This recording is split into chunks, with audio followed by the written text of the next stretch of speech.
Previously on Alan Wake. I came to Bright Falls with my wife, Alice. Thank you for coming here with me. I thought maybe you could write here. I don't want to hear it! God damn it, Alice! Now, she's missing. Alice? Alice? I woke up behind the wheel of a crashed car. I'm missing a week. I was attacked by shadowy men straight from a nightmare. The sheriff took me to the lake Alice and I had stayed at, but the cabin had disappeared.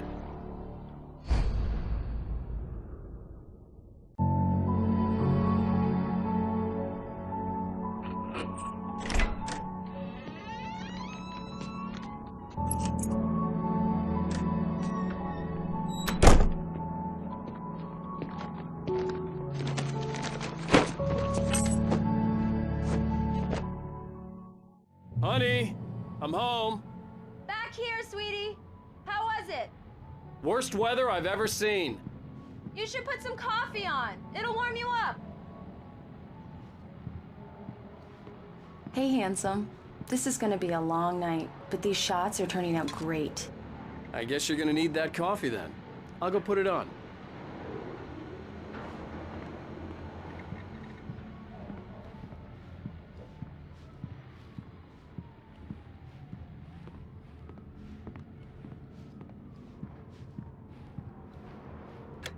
Coffee's on.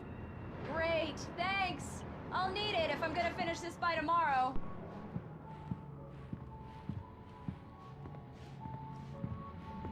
Oh, hey, I just finished those cover mock-ups. They're on your desk. Tell me what you think. No kidding.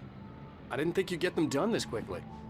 On occasion, I can perform all sorts of miracles, my dear.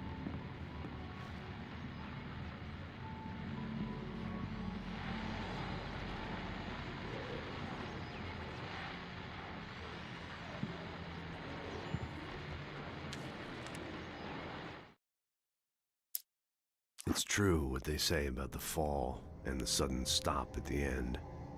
I'd lain here in the snow while the lurid chain of scenes that had led me here kept playing in my head. A rerun of my own private snuff movie. A memory of my corpse. Alone at my own wake. Thinking in metaphors again. The femme fatale was gone. Only a sour taste remained of the kiss that killed me. This was a late goodbye. 13 years after I'd gotten my revenge, it had finally caught up with me. It had been a long time to bear the pain. My blood painted the snow red. A gruesome slushy dissolved all the scattered painkillers and leisurely dripped down to the sewer, mingling with the bile of the city, becoming one with it. I can see them now. My wife and my baby. Honey, I'm home. These look really good. Oh, sure, until Barry gets his hands on them. Which, by the way, will happen over my dead body. The last time was the last time. Oh, and speaking of Barry, he called. Alan? Alan, please check the fuse box. I'm right here. I'm on it, honey. Please hurry. I'm right here, baby. I'm fine. Just get the lights back on. Now, please. Honey, it's a power outage. I've got the flashlight. Okay. Hi. You okay? I'm sorry. It just really spooked me. Don't worry. We'll just break out the candles. I know it's stupid, but it's just... Especially when I'm not prepared for it, you know? It gets to me. I love you. Tell me a story, writer. Okay. I used to have these nightmares when I was a kid. The dark really spooked me, too. When it got really bad, my mom gave me this old light switch. She called it the clicker. The clicker, huh? Yeah. If I ever got scared of the dark, I could just flip the switch and a magic light would scare the monsters away. Oh, sure. Here it is. Alan. Maybe it'll help you, too. Yeah, nice story, writer boy. You made that up right now, didn't you? No. Seriously. I love you, even if you are a liar. Thanks for this.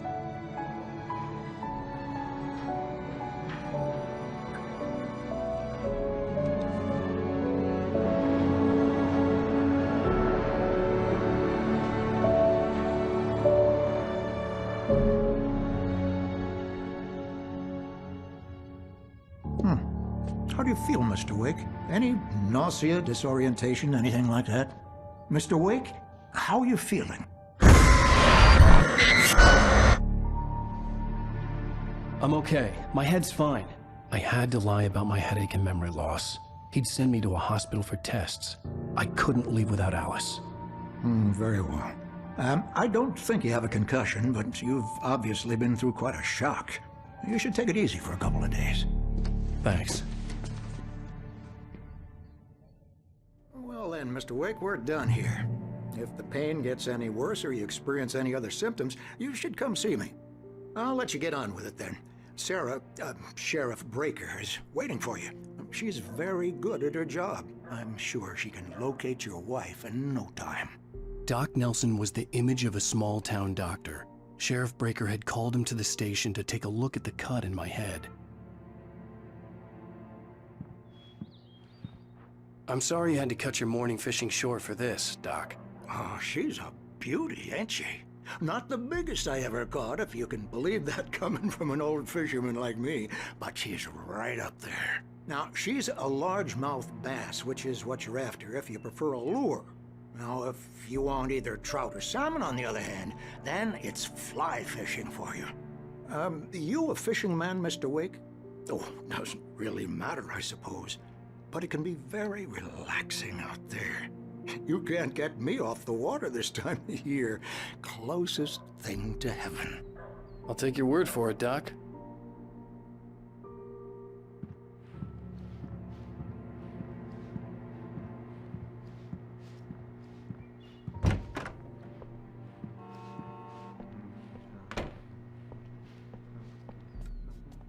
Thank you for testing the lights, Miss Weaver. Everything seems to be fine. I don't have the luxury of being complacent, Deputy Grant. The bulbs will need changing soon. You can't change them in the dark. I'll be sure to take care of it, Miss Weaver. Have a nice day now. Very good. I'll come back later on to remind you, just in case.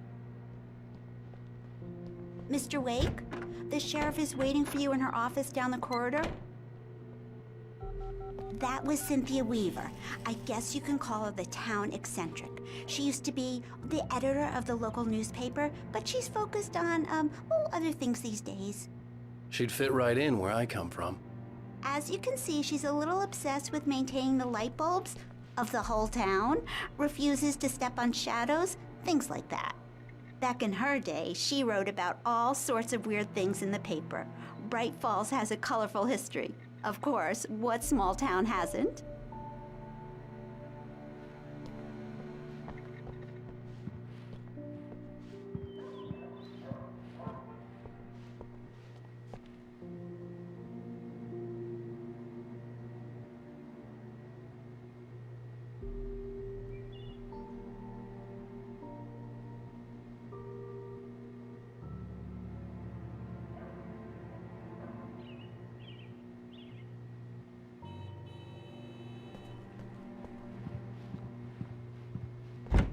Come in, Mr. Wake. Your phone's on the desk. The battery was dead. It's charged now. Have you started looking for my wife yet? My men are already on it. Now, can you tell me what happened? I'm not sure. I can't remember. We were arguing. I walked out of the cabin. The cabin on Cauldron Lake? How did you end up at Stucky's gas station? I wanted to tell her what had happened last night, but I couldn't. She'd lock me up. Excuse me. I need to take this. Hello? Alan, please help me. Alice? Stop talking to the law. You'll do exactly what I say if you ever want to see your wife again. Who is this? Go to the back lot. There's a hole in the fence on the left. Look inside the junker. I left a little something there to convince you we're all on the same page here. After you ditch the cops, you're gonna meet me in Elderwood National Park. There's a spot called Lover's Peak. Midnight. Don't do nothing stupid, pal. We're watching you.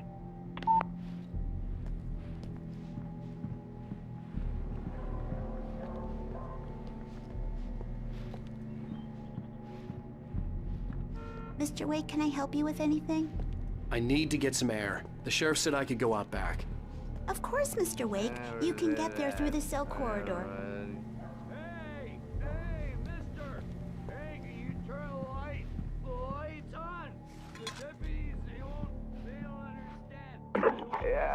Mulligan here. I'm at Stucky's gas station with Thornton. There's no sign of him. Over. Wait. Yeah, this is Thornton. Look, we've located the brake float. It's here. That's some good news, right? Stucky was supposed to be driving it at the rehearsal today. Over. Oh, give me that. Mulligan here. Looks like someone really thrashed the garage. Over. Okay, roger that, guys. Keep looking for Stucky. Jane's out.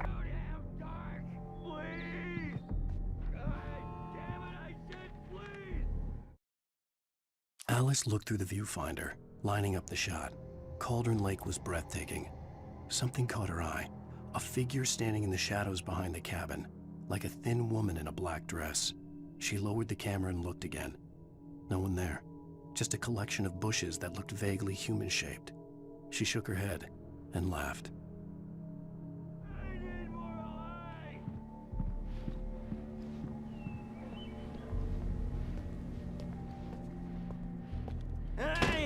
Hey, you! Can you help me?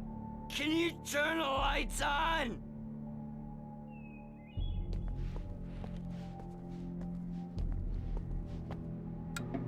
Thank you, man, thank you. Hey, you're all right. You're a good guy. Don't let anybody tell you different. You know, I shouldn't even be in here. The cops, they got it all wrong, see? Sure, I beat him up, but I wasn't drunk. I mean, I wasn't drunk at the time. I only got drunk afterward.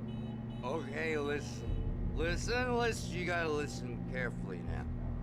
Here's the kicker. That wasn't Danny. No, sir. It only looked like him. You wanna know who it really was? I'll tell you who it really was. It was a goddamn space alien! I know it sounds like something a drunk would say, but believe me, I wasn't drunk then.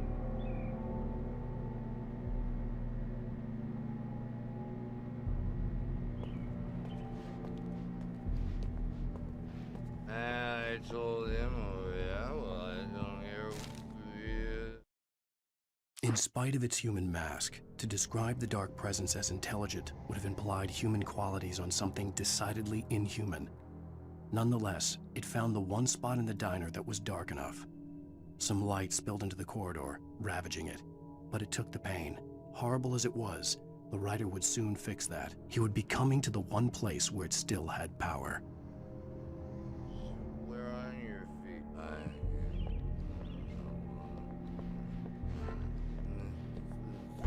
The early morning light hurt my eyes and made my head ache. The man on the phone had said, "Go through the fence on the left."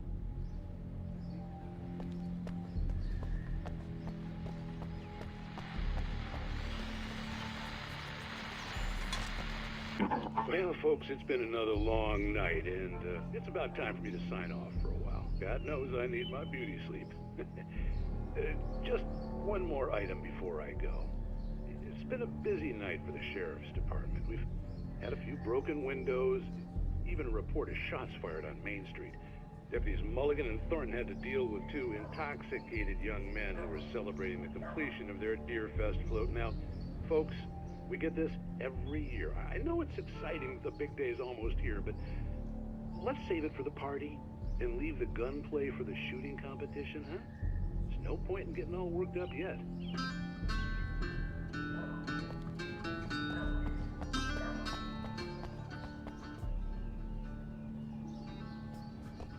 The caller had told me to find a hole in the fence behind the police station. There was something for me in an abandoned car.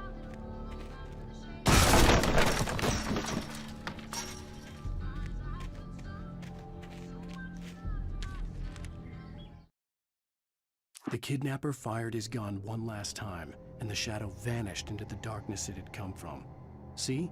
Nothing to it, Wake. The thought of Alice in his hands was revolting. We stood on the wooden platform of Lover's Peak, the waterfall on the mountain behind us, the lights of the radio mast blinking red in the heights above.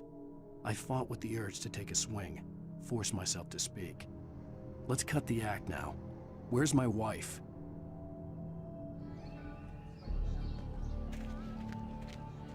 Alice's driver's license had been placed on the front seat. The caller meant business. Barry? Ow! Ow! Thank God! Where the hell have you been? I've been trying to reach you for a week, you and Alice. I've been worried sick. I flew out yesterday. I'm here in Bright Falls. Barry, listen to me. I'm at the sheriff's station. Come and get me. I can't talk now. Ow! What the hell is going on? I had to get the sheriff to let me go. I needed to get to Elderwood National Park to meet Alice's kidnappers.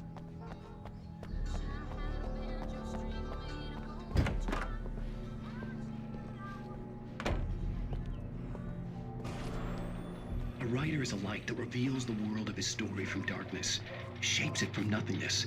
The way a sculptor carves a statue from a block of granite. If I stop, the world I'm making dies. Darkness will reclaim it. It's a long, hard journey into the dark. Alice's life is at stake, but I can't think about that, or I'll lose it. The dread lingers at the edge of perception. I'll push on. Anything is possible here. I'll write the story. I'll save her.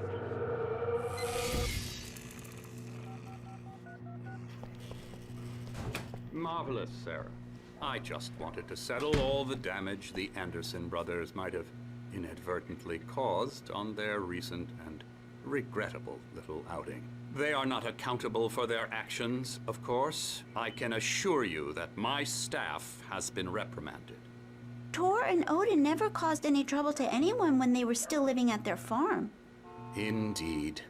All we can do is to slow down the progress of their dementia. Are you feeling any better, Mr. Wake? I'd like to leave. Am I free to go? Well, we still need to talk about... Am I under arrest? No, of course not. But I need to know where you'll be staying so I can get in touch with you. I'd avoid the motel. The Majestic is known for its roaches. The cabins at Elderwood are pretty nice, though. That sounds perfect. I'm Dr. Emil Hartman. I'd like to invite you to stay at Cauldron Lake Lodge. Did you talk to my wife? I had the pleasure of discussing your situation with her on several occasions. Did you set something up with her? I invited her here. My clinic is a place where... Oh, hey! Oh, my! Take it easy. Hey, nobody move! Get your hands off of my client! Who are you? I'm Barry Wheeler, his agent. If you have business with Mr. Wake, you talk to me. You yokels won't know what hit you once I sick my lawyers on your asses. No harm done, Sarah. I'm all right. I don't want to press charges. Mr. Wake, my offer still stands. Get me out of here. What the hell was that about, Al? We don't need a replay of that thing with the paparazzi. I thought they were gonna lock you up. I had to talk to someone. I told Barry everything. He thought I was certifiable, but when he heard about the manuscript, I had him. The fact that I'd written something, even if I couldn't remember it, was enough for him. He smelled money. And he believed that Alice had been kidnapped. Anything beyond that was another story. I had a midnight appointment with the kidnapper in a place called Lover's Peak, somewhere in Elderwood National Park. The plan was to rent a cabin. I don't like it, Al. I don't like any of it. It's not good. In fact, it's the absolute opposite of good. Mr. Wake! Barry, you found him! Hi, Rose. Oh, wow. I was just thinking about you, too. Great. I was just bringing Rusty some coffee. He's on the balcony, looking after Max. Poor thing. I really need to go. Great to see you again, Mr. Wake. Later! Who's Max?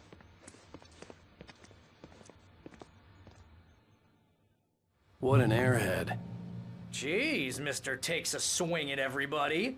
This is not her fault. She's a very nice girl and, more importantly, a fan.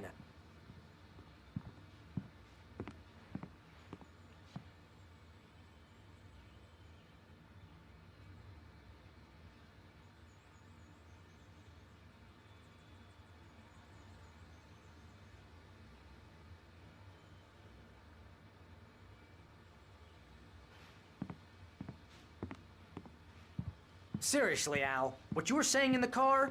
Just listen to yourself. What, you shot a guy and his body just disappeared? When was the last time you slept? What, are you high? Have you been drinking? No! Look, Barry, I'm missing a week, and someone's got Alice. Do you and everything's understand just... what it sounds like when you say stuff like that? Don't get me wrong, it's a good story, could be a bestseller. But when you start confusing fiction with reality, you're buying yourself a ticket to the funny farm. All right, wait here.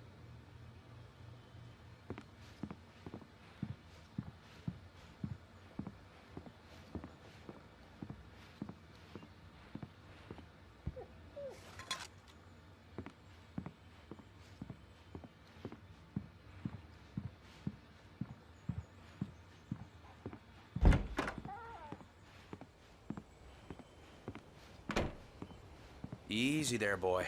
I'm almost done. Hey, Rusty, right? You rent cabins. Oh, Mr. Wake. I'd shake your hand, but mine are kind of full here. Actually, I'm sorry about this.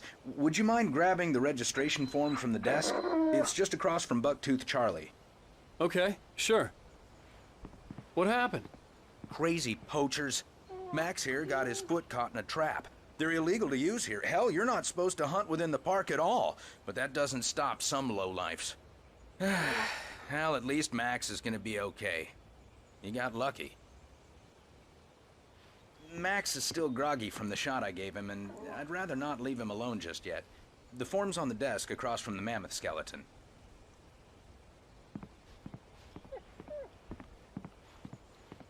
Okay, boy. We're almost done here. Al, you can't just go and meet a kidnapper. Those situations always end up in disaster. You gotta talk to the cops. She's my wife, and it's my call. Can we talk about this later? No. This whole thing... Listen, you hit your head.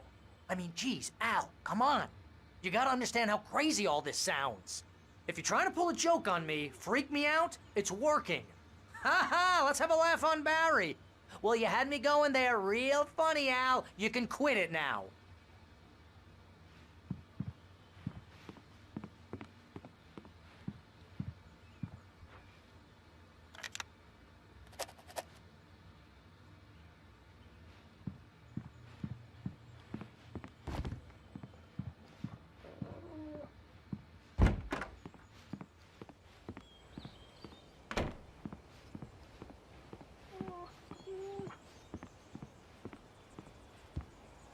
I think this is the form you wanted. And here are the keys. Okay, you're all set, Mr. Wake. Glad to have you staying here. Thanks. Can you tell me how to get to Lover's Peak? Oh, sure. It's at the end of the nature trail. Just follow the paths, you'll get to it eventually. It's an easy walk. Nice spot, too. If you have any trouble finding it, just keep your eyes on the radio mast. It's right below that. Oh, and hey, if you take a walk in the woods, watch your steps so you don't end up like Max. I guess I'm a little worried. We got a bunch of campers out there we haven't heard from. It's not like these people are on a schedule, but with the traps, well, you know. I just don't want any trouble. Right, thanks.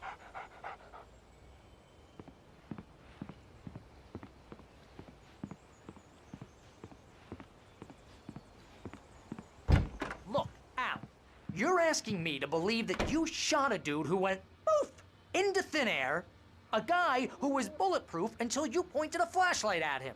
You hear that from people who end up spending time in padded rooms, strapped to their beds, wearing white shirts with too long tangled up sleeves, and eating a healthy diet of pills. Al, you make cruel jokes about people who believe that kind of stuff. You're the skeptic. You gave me an hour-long lecture on homeopathy last month. What was it? If there's no proof, it's pure bullshit. Period. Guess the laugh's on me then. Al, come on! I mean, okay. Okay, maybe something weird happened to you, okay? Well, thanks for the heartfelt vote of confidence. All I'm saying is you gotta throw me a bone here, bestseller. What would you think if it was me? There's no way you should be going out at midnight with a gun. No one asked you to come here, Barry. Either work with me on this or go straight back to New York. Your choice.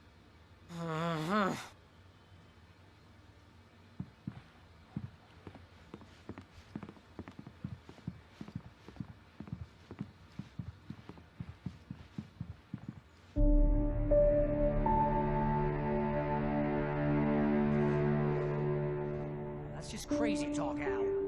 Al, We should go to the sheriff or call the FBI. Damn it, Barry, they'll kill her! This is not a goddamn debate, Barry.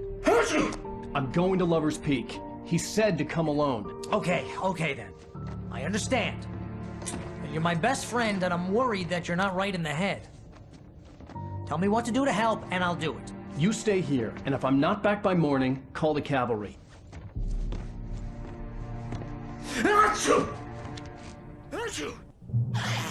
Just be careful with the natives, Al. These yokels are dangerous. Everybody hates a tourist, or it'll be Deliverance all over again.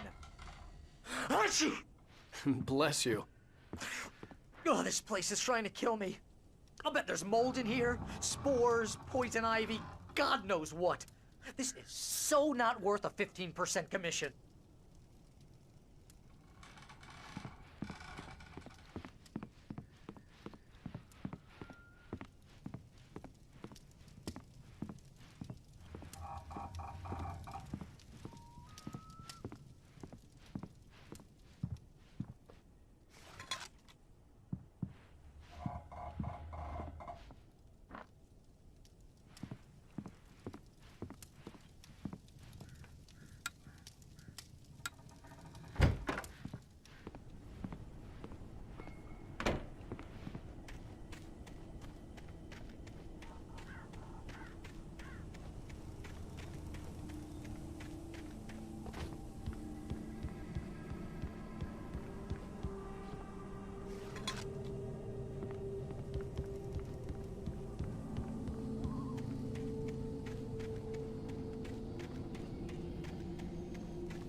I'll wait here, Al. I'll hold down the fort. I'll be with you in spirit every step of the way, Al. Locking the door now.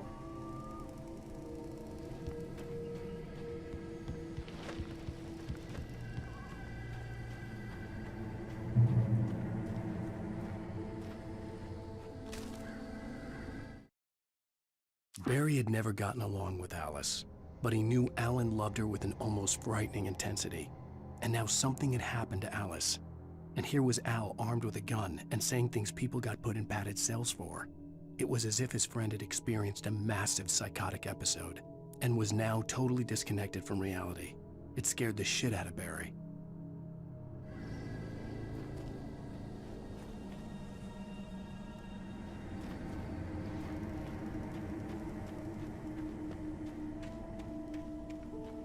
I knew I should have gone to the cops. This wasn't the smartest thing I'd ever done, but I was still angry with Barry for trying to talk me out of it. These people had called me right in the sheriff's station. The cops wouldn't scare them, and they had Alice.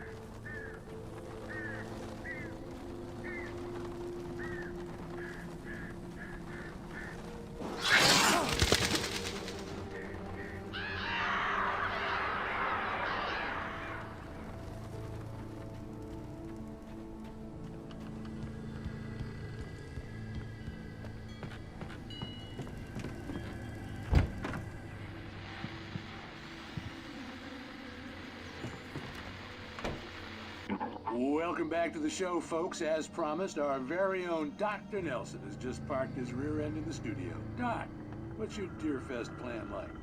My plan? You make it sound a lot more organized than I ever seem to manage.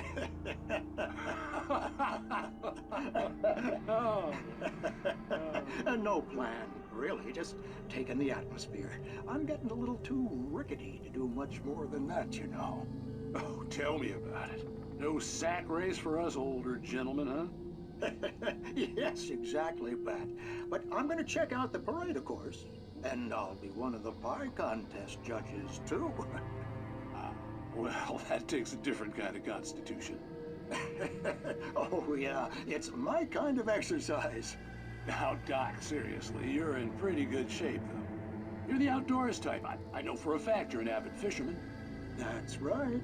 Matter of fact, just caught a heck of a largemouth bass early this morning. But you're not taking part in the fishing contest? No, not this year. See, Pat, I'm just not that competitive anymore. Now I just like to take my time and enjoy the peace of it. It's no fun if I need to worry about what I'm catching, you know? considering your track record, the participants are probably pretty happy you feel that way. Well, Pat, that's kind of you to say.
Crime and punishment. The cancer and cure of civilization. But some crimes are impossible to punish, especially in Night Springs. Tonight's episode, The Man in the Mirror.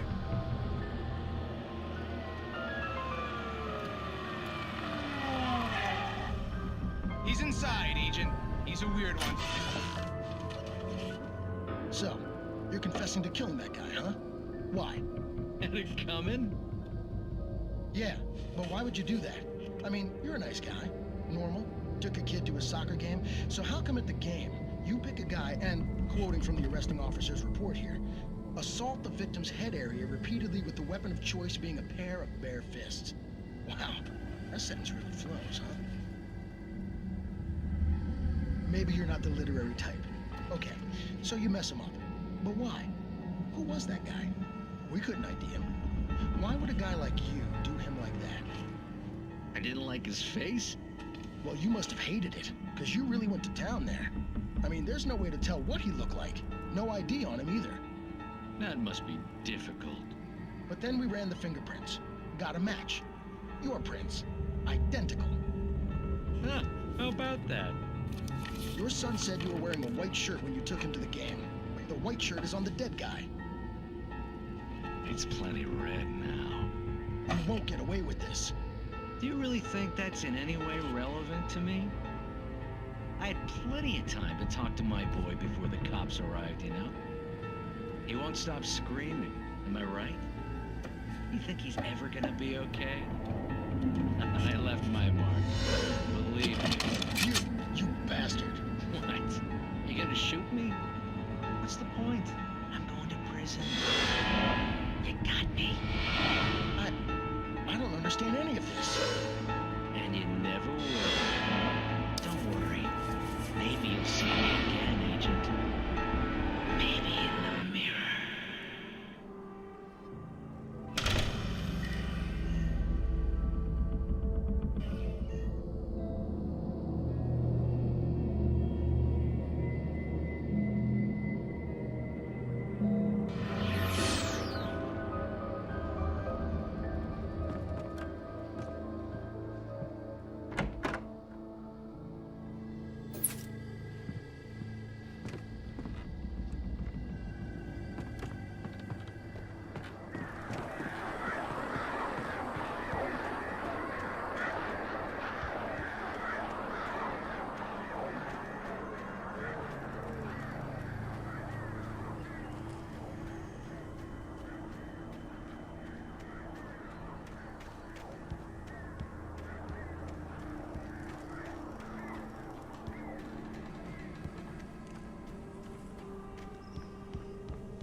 Rose knew that Rusty was in love with her, and she liked him too. She liked him a lot. He taught her to dance, and life had certainly taught her the value of a man who was gentle. He treated her well, made her smile, made her feel good. But Rusty wasn't the prince of her dreams, and that tended to underline the unbearable truth.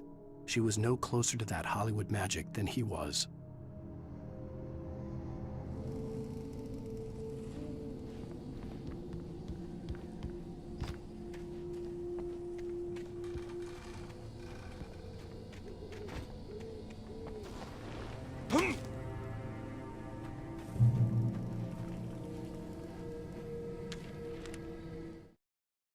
The air in the visitor center was heavy with an awful smell, as if some rotten drowned thing had crawled up from its grave. Rusty kept coughing blood. My eyes were drawn to the twisted shape of his broken leg. The attack had been vicious. Max whined in his cage. Rusty's eyes were wild with fear and terror. He gasped. "Mr. Wake, it happened just the way it was on that page."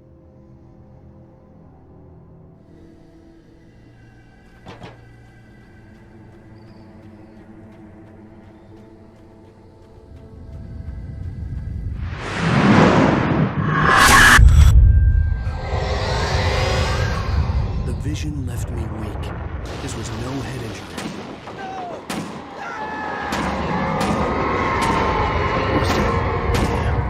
Rusty, hang on! I'm coming! Please, help me!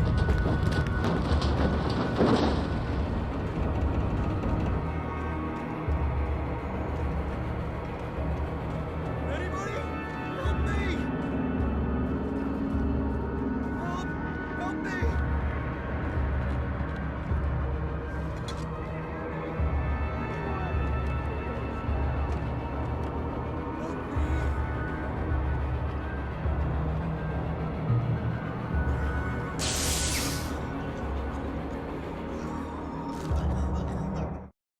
The visitor center was sturdy, but the impact turned the front of the building into splinters.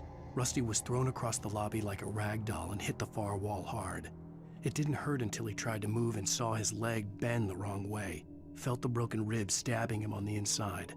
Rusty howled in pain and fear, suddenly afraid to die alone. Help me! Somebody! Hello? Back here! I'm back here! Mr. Wake? Oh, hell. It happened just the way it was on that page. I found. Came true. It knew. So dark. It'll come back for me. You must... The lights. In the office. I have the key. Okay, Rusty. Hang on. I'll be right back. Whatever did this couldn't be far. Rusty had found a page from the manuscript. It would help me understand what had happened.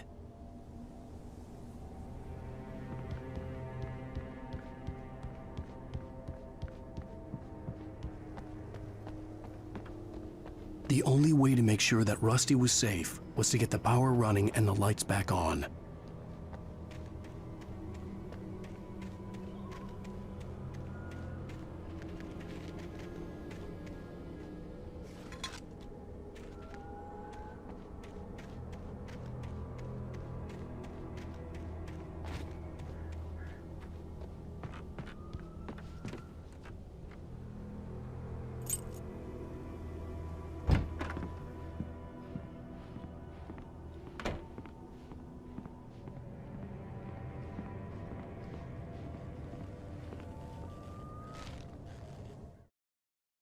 At the last instant, I changed direction and threw myself down.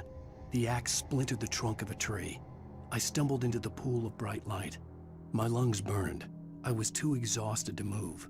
I tensed as I waited for the killing blow, but it never came. I raised my head. Nothing moved in the darkness beyond. For the moment, bathed in the cold light, I was safe.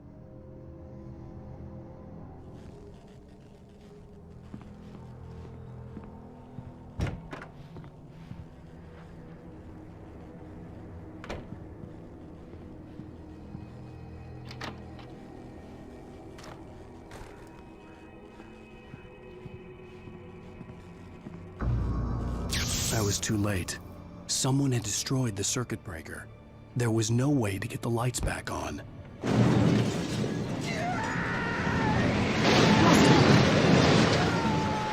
Rusty!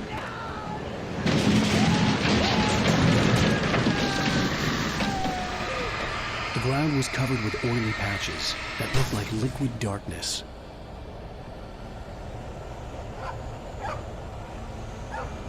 I just need my deep senses.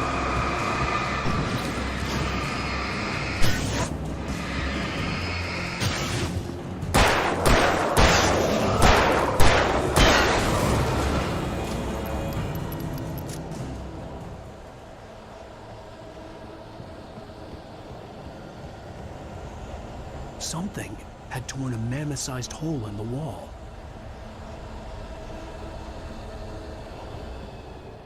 Please don't feed the animals.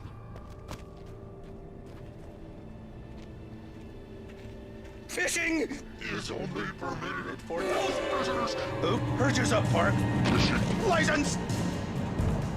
Obey the park ranger's instructions at all times. Rusty, no! Never go closer than 100 yards. Two bears and wolves never closer than 25 yards. That's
What the hell was that? I saw from the window. I saw something. Forget about it, Barry. It's just me going crazy. Oh, jeez. Oh, jeez. You're not crazy. I wish you were crazy, but you're not crazy. Ow, be careful. Stay in the cabin. Don't open the door for anyone. I mean it.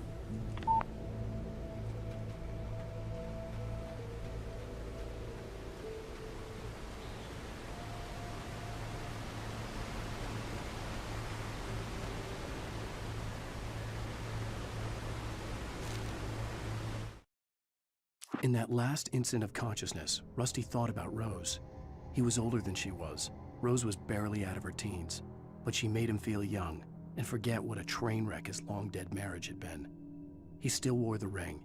He'd been waiting for her to tell him to take it off. Now she never would.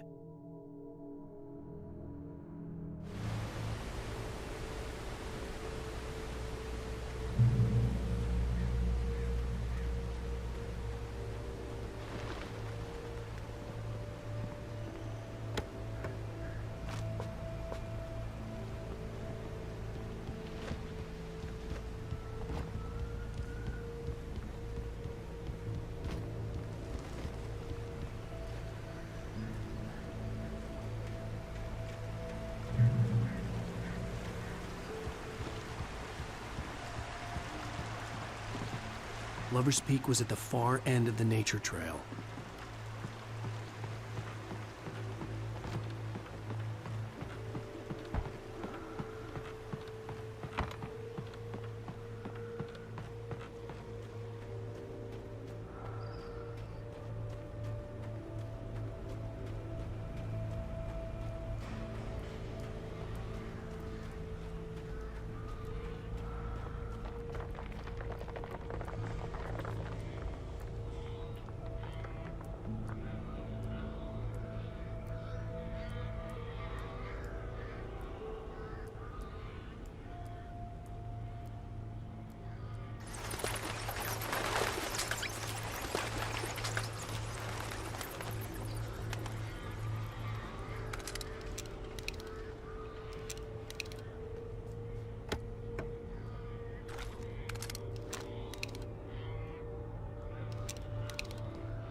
Nobody in Bright Falls seemed to know where Al was, but Rose, the waitress at the diner, had seen him. From what Barry could tell, Al pretty much fell off the face of the earth when he left the diner. Rose was just the kind of fan that Al hated, but she really tried to help. She was smart too, knew a lot about what was going on in the town, knew a lot about Al, even knew who Barry was. Barry liked her. That was no big surprise. When it came to women, Barry and Al rarely saw eye to eye.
I turned the corner, afraid of what the flashlight's beam might reveal. Suddenly, a roughly painted symbol of a torch glowed in the light. Behind it, hidden by a rock, sat a battered metal trunk. It was here for a reason, packed with supplies, batteries, flares, ammo, things you need to make it through the darkness of the night. Something left behind by someone who knew what I knew, and more.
Agent Nightingale didn't want to be in Bright Falls. These little communities revolted him, and he didn't like the trees or the coffee. He now knew that impossible horrors lurked behind the storefronts and smiles.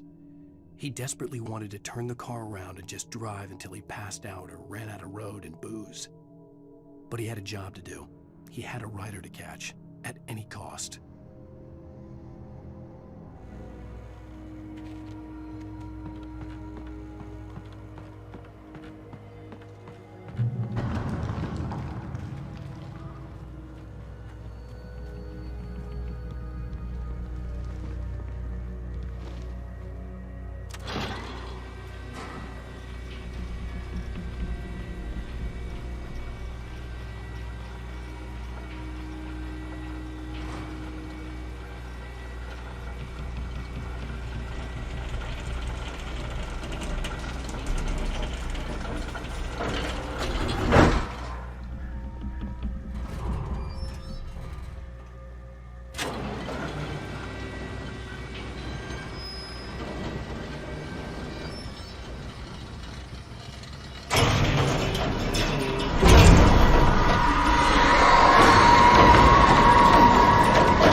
We gotta get moving. More of them coming.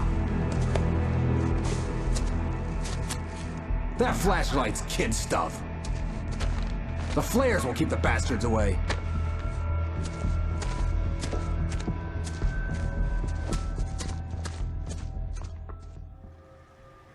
You can see them too? Hell, of course I see them. Come on, we gotta move. Why? Because that's the way the story goes. Yeah, but... Let's move! I lost my gun back there. Oh, I've got a gun. Just keep that light steady on him. It took a moment, but then I recognized him. He'd been on the ferry when I first arrived here with Alice. He knew my name. We were headed in the direction of Lover's Peak. There was no way this was a coincidence. He was the kidnapper. Come on, Wake! You better keep up.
Wake. Use the flares from the emergency box to hold them off while I get these boards off. Give me the gun. Yeah, no can do, Wake. Are you kidding? Give me the gun! No time for back talk. Hold them off, damn it!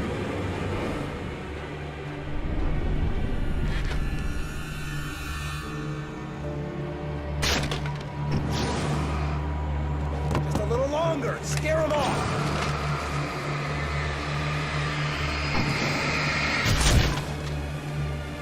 Get some light on those bastards. That'll keep them off us.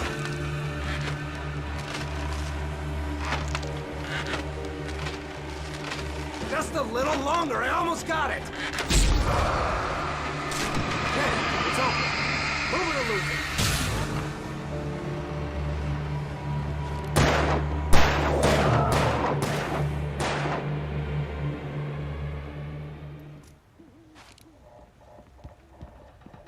Oh, you feeling better now, Wake? All cozy and safe. Better get ready. They'll be on us soon.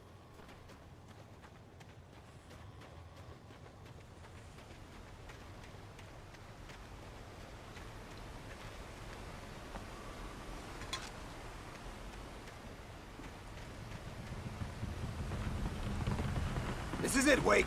The last stand. There's more flares here. Get ready. We fight them as long as they keep coming. Give me the goddamn gun! They're coming! That's not how this goes. Get with the program, Wake.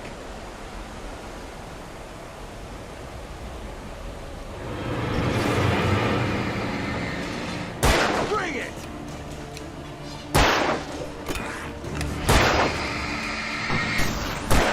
That's right. You just keep coming.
Piece of cake, Wake.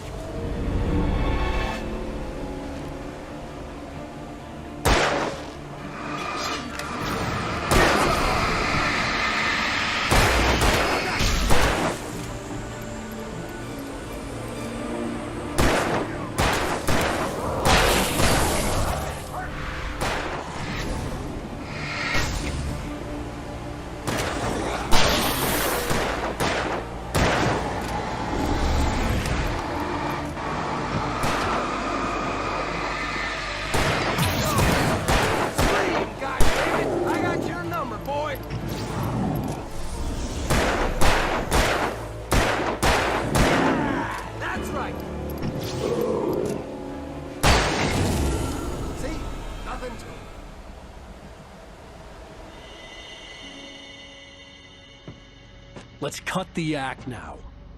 Where's my wife? I knew you were gonna say that. I read it all before. You're a hell of a writer. Congratulations. You're gonna bring about something glorious and terrible once we get you some proper editorial control. What the hell are you talking about? Where's Alice? I want the entire manuscript, or she's gonna suffer bad.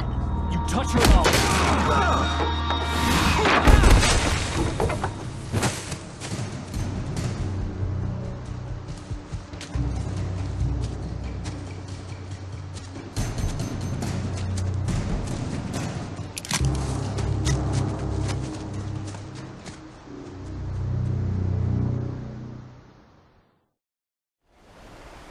You're gonna give me the manuscript or you'll be sorry.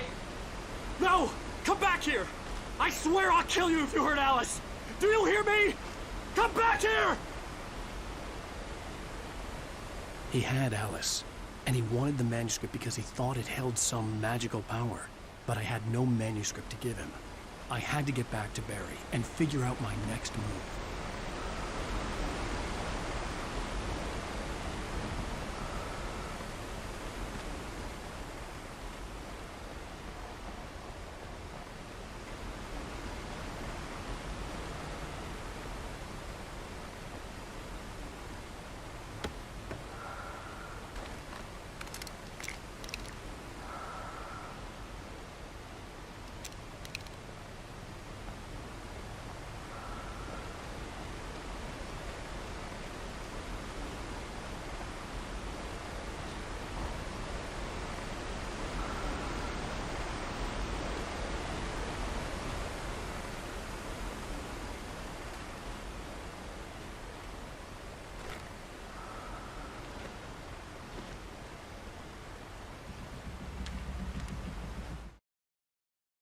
On more than one occasion, Alice had tried to explain to me how it felt to be afraid of the dark.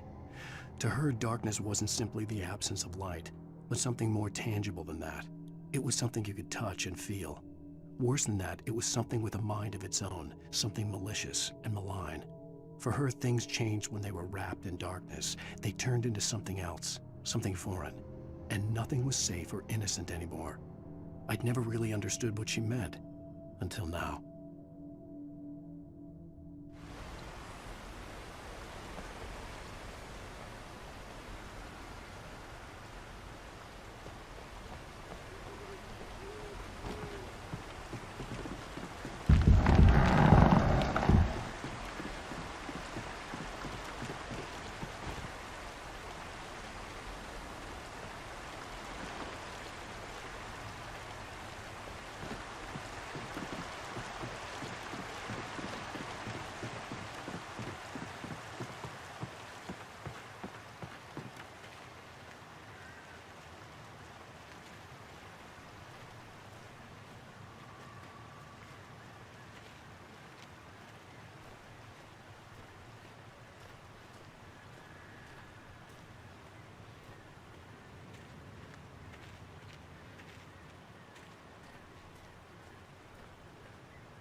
Sarah didn't care about the legal threats Wake's agent had made. She let Wake go without argument, because there was something about him she couldn't quite put her finger on, something that reminded her of her father. She didn't think Wake would hurt his wife. Then she thought about the way he waded into Hartman, that hair-trigger rage flaring up without warning.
The night had been one desperate situation after another. I was exhausted, and my body felt as though it had been chewed up and spat out. The flashlight was heavy in my hand, and each pull of the trigger sent a painful shock up my arm. But I was finally out of the woods, and things were looking up. That's when I heard the chainsaw.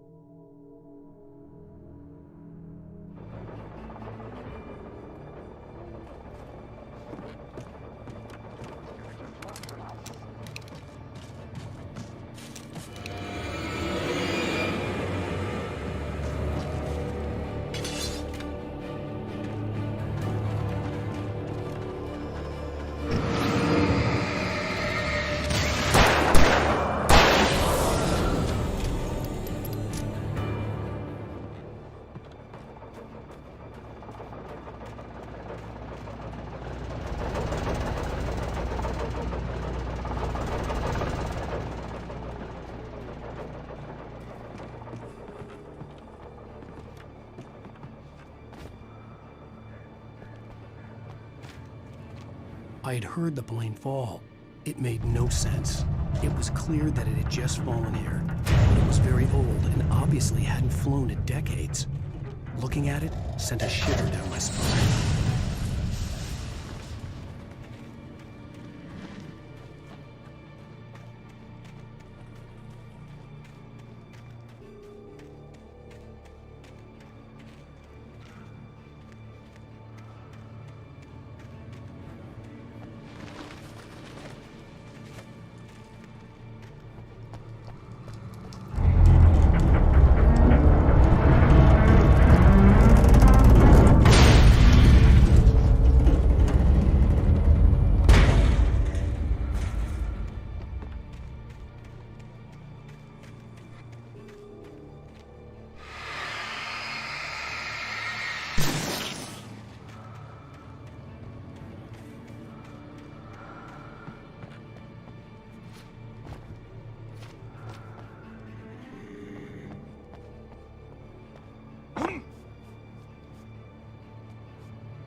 The logging site was a mess. The modular office had been pushed off the cliff. Deputy Thornton climbed up from the wreckage excited, breathing hard from the exertion. Nobody there. It's weird. Don't you think that's weird?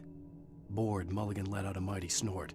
Hell, it's always weird, Thornton. Just a question of sorting out what kind of weird it is this time around.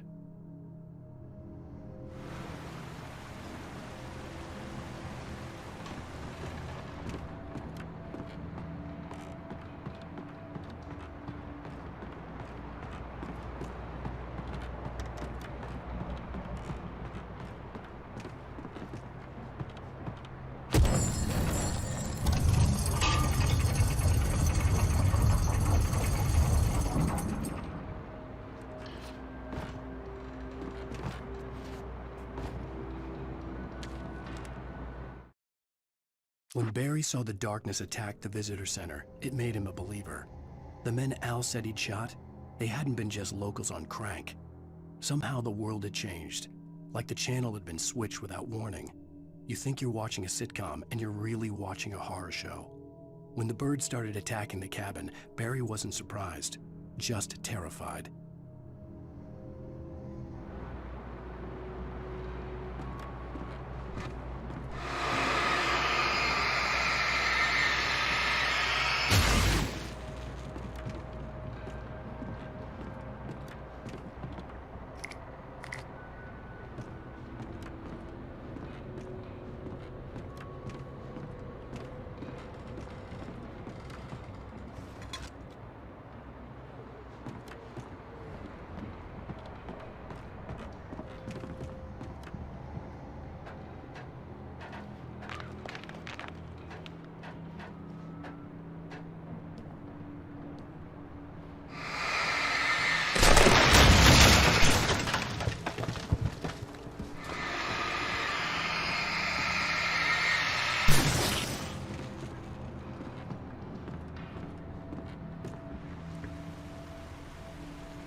Beware of Widowmakers!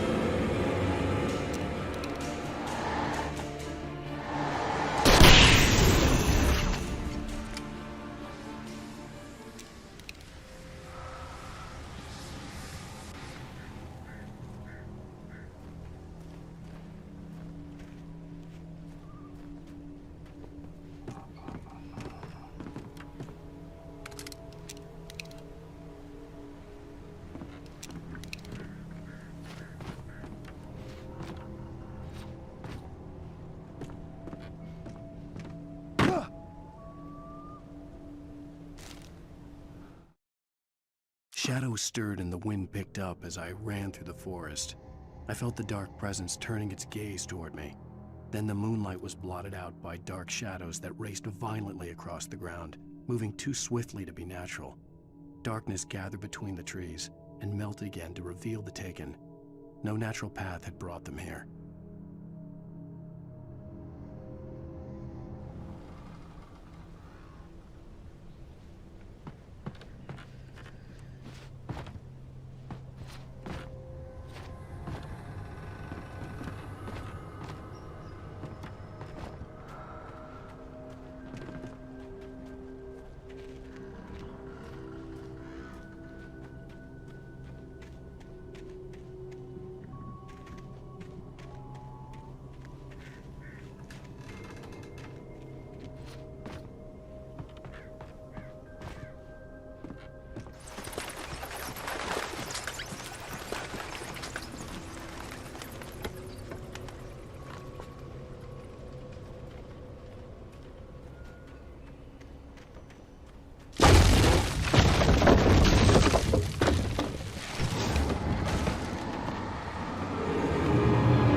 Hunting is a hazardous occupation.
Barry?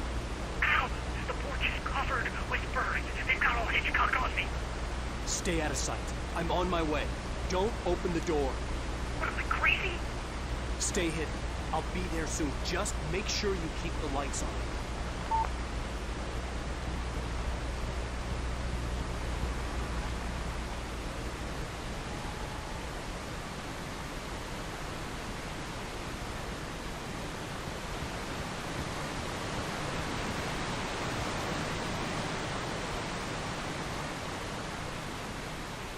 I still had to reach Barry at the cab, but at least I was out of the woods.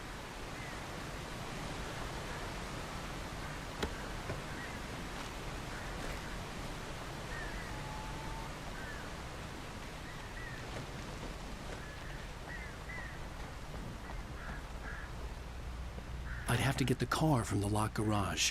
It would get me back to Barry faster, and the headlights were a welcome bonus.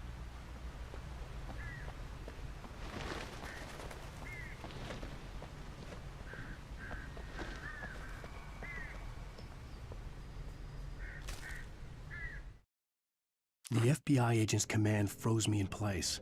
I considered surrender. It was all falling apart anyway. I could give in, let someone else deal with it. But it felt all wrong. Call it instinct, his posture, the way he held the gun. He was no friend. Shots ringing in my ears, I leaped for the hole in the fence and stumbled into the darkness beyond.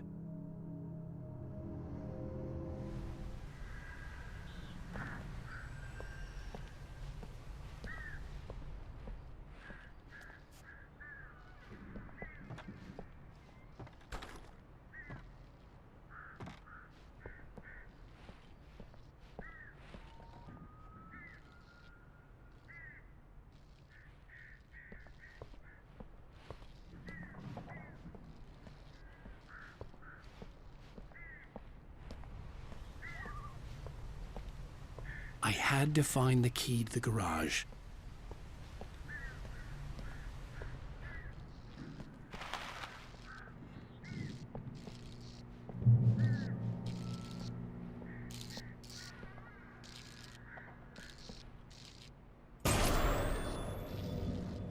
A story is not a machine that does what you tell it. A story is a beast with a life of its own. You can create it, shape it, but as the story grows, it starts wanting things of its own. Change one thing and you set off a chain reaction of events that spreads through the whole thing. The characters have to be true to themselves. The events need to follow a logic that fits the story. A single flaw and the magic is gone. The story dies. Alice dies.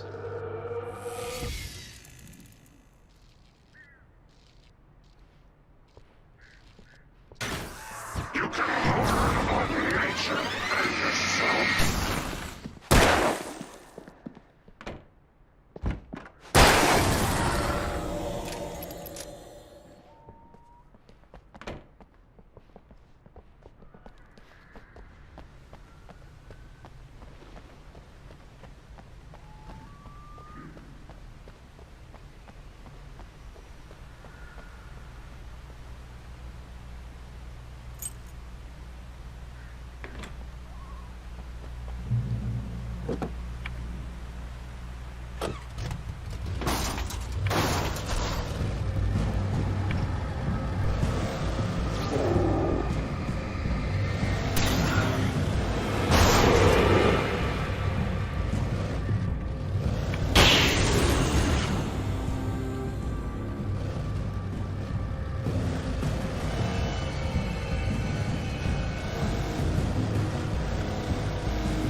There was no misunderstanding. Cauldron Lake was where Alice and I had stayed, but there was no cabin and no island. I was missing a week. What had happened to me? What had happened to Alice? I had to get her back. I couldn't face life without her.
The flare gun was probably the best weapon I could imagine against the dark things I was facing.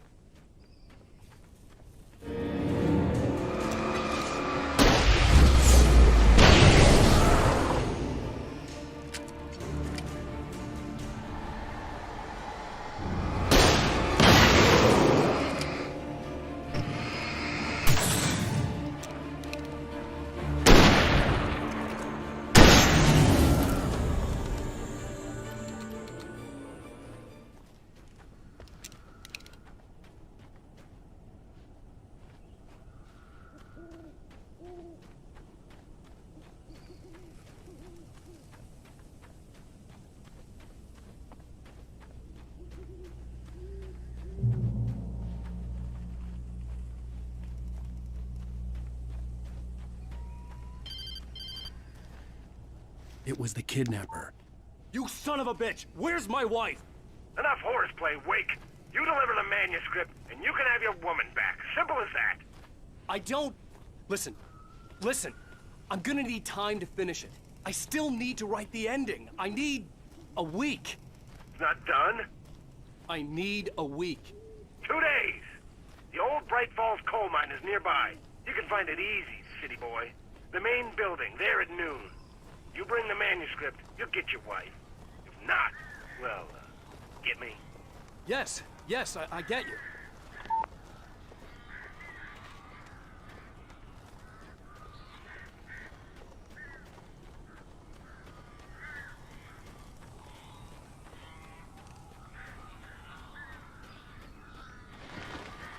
Barry had talked about birds over the phone.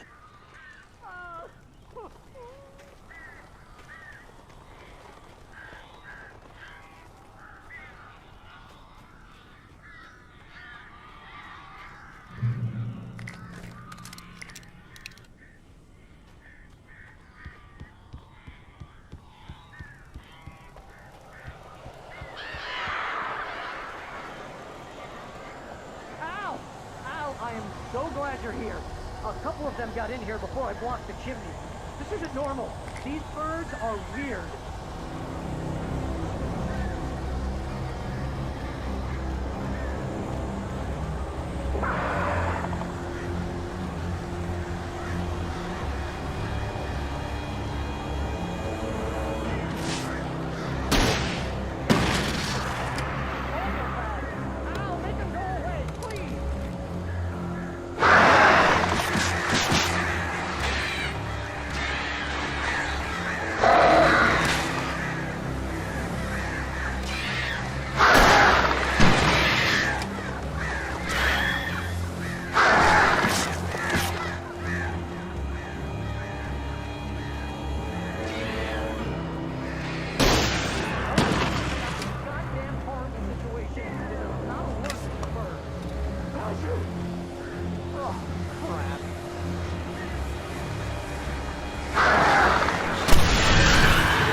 Hey, Al.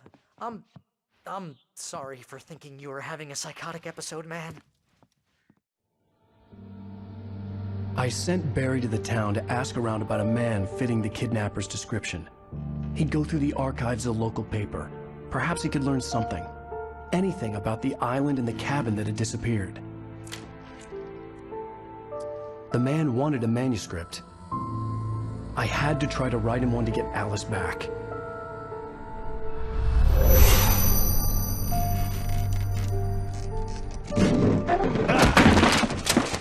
For me, the supernatural had always been nothing but a metaphor for the human psyche, a tool to use in writing fiction. Now, it was happening for real, and I couldn't put a single word on paper.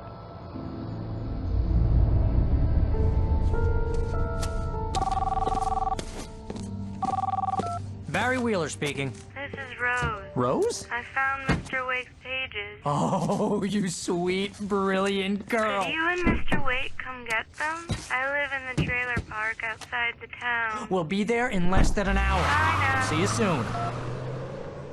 Have a great day. Hope you come back soon. Welcome to the Old Deer Diner. Good girl.